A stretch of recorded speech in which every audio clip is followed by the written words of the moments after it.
will talk about the bone augmentation procedure in the treatment of anterior shoulder instability. I will focus mainly on Latarjet procedure and iliac crest grafting for revision cases. So as Ghazi mentioned about the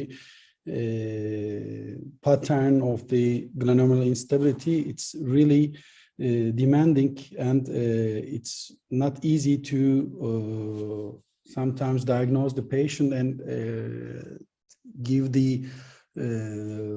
option and give the treatment indication, because it's patient specific, and there are a lot of variants like etiology, direction, age, activity expectations, and bone loss. As we know, the most common complication after surgical treatment is the recurrence. It's between 0 and 50 in the literature. And the main risk factor seems to be the bone loss. And Burkhardt and Joe De Beer described the bone loss as an inverted pear-shaped glenoid.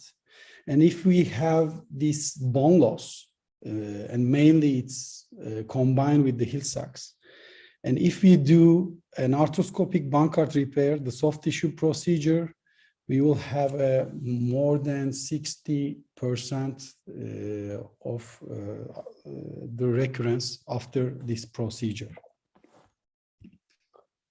And Itoye was described the glenoid bone loss limit in this cadaveric study in 2000. And this limit, at that time, it showed that it's about 21%. But we know that in these days, in recent studies, the critical limit of glenoid bone loss is becoming now 15. And as Ghazi mentioned about it, it's now about 13%. So if we have a bone loss lower than 15, we can go for the soft tissue procedure. But if we have more than 15% of bone loss in glenoid, we will choose the bone block surgeries. In my practice, I use this instability severity index score, which was described by Pascal Boileau. It is very practical, and when you decide to do something, you need to consider the age, the sportive activity, hyperlaxity, and the bone loss of the patient. And if you have lower than 3 of score, you can go for the soft tissue. If you will have a more than 3, you have to choose Hixas remplissage or Latarjet procedure or other bone block surgeries. You can use also the glenoid tract, but in my practice, I don't use it. But it's really good for giving the indication for these procedures. I mainly use for the bone loss, the bone block Latarjet procedures. If I have more than 3 in terms of IC score, and if I have combined bone loss, I go for the Latarjet. As you know, the Latarjet procedure was described by French surgeon Michel Latarjet and was modified by Didier Pat. And this Latarjet procedure has triple block effect, 3B effect. It has the bumper effect, the bony effect, and the belt effect of the conjoint tendon. This conjoint tendon gives the sling effect, and it's really important, like the bony effect of the Latarjet procedure. This is the very good study and long-term with the long-term results, which was done by Gilles Vache. Mean follow-up is 20 years, and as you see, the function scores and the recurrence rate are very good. But when we look for the postoperative osteoarthritis, it's a little bit high.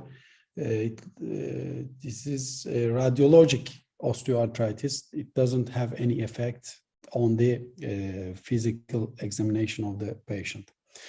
And when we look for the complication of the Latarjet procedure, the total complication is 25%. It seems high. It's mainly the recurrence and the infection, and the 10% of this complication can be neurologic, but hopefully the 2% of these neurologic complications were permanent. The arthroscopic latargia was described by Laurent Lafosse in 2007, and it was modified by Pascal Boileau as a Bristow latargia, and he used at that time the one screw, not like classic latargia. But after that, in 2016, it's become another technique by Pascal Boileau, and he used now the endo button technique and gives good results, good satisfactory results with his new technique. And Markus Scheibel from Germany was described also the iliac crest bone transfer arthroscopically for primary cases, and he also showed good radiologic results and functional results in his study. In America, the USA, they can use allograft frequently. In our country, we cannot use, and we cannot find easily the allograft options. And especially Tony Romeo and Matthew Provencher from Chicago, they use distal tibial allograft and give satisfactory results with the tibial allograft, but I don't have any experience about the allografts. So in preoperative evaluation, I always check the apprehension test, especially in the mid-range apprehension, because it shows me the glenoid bone loss. And in the CT scan, I always want a en-face view of the glenoid to be sure that to measure the glenoid bone loss, as you see in the right-hand side. We can do the latargia procedures open. It's very effective, and when we start to do this procedure, we always have to start with the open one to be able to make this procedure. In arthroscopic one, I started to do 10 years ago, and it's a little bit demanding and a long learning curve. And it has some steps like an open one. This is an example of my one of my cases. It is 31 years of age, the male patient. The IC score is 5. We can see the bipolar bone loss and the hyperlaxity. And also we can check the rotator cuff, and there's a partial tear of the pasta lesion in rotator cuff. I can go a little bit fast. You can see the anterior bone loss, and this is the cuff tear. And we dissect the coracoid process. We detach the pec minor, and we prepare the coracoid before the osteotomy. Then we do our osteotomy. Then we use the guide system, and we decorticate the bone, the undersurface. Then we put it flash on the towards the glenoid, and we screw in, and we check the stability and the if it is flash or not. And then we did a cuff repair in the same session.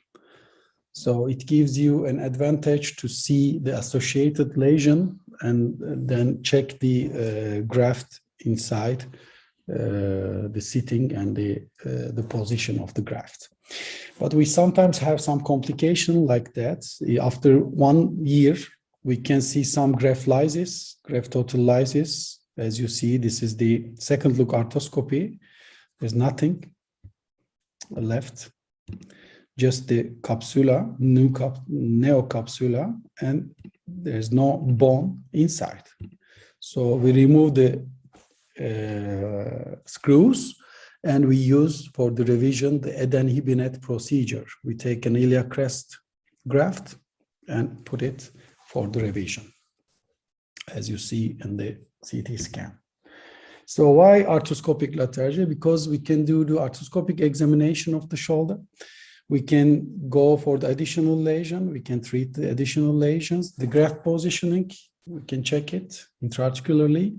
The post-op rehabilitation, early rehabilitation is possible. And the pain and cosmetic can be better. But for the graft osteolysis or osteoarthritis, we don't know. It's like an open surgery. We need to see some new comparative studies about it. So in 2020, we did a study about it. We check our results and we compare the arthroscopic and open one. And in terms of WOSI score, arthroscopic one was better. But interestingly, internal rotation loss is evident in the open one, arthroscopic one, and the alpha angle is better in the open surgery, and there's no statistically significant difference between two groups in terms of graft resorption. So open and arthroscopic lateralgia techniques provide similar clinical and radiologic outcomes in our study. So this is my last slide. So this is my algorithm for the bone block surgery. If my patient has multiple dislocation episodes, either dislocation history, like during sleeping, undressing.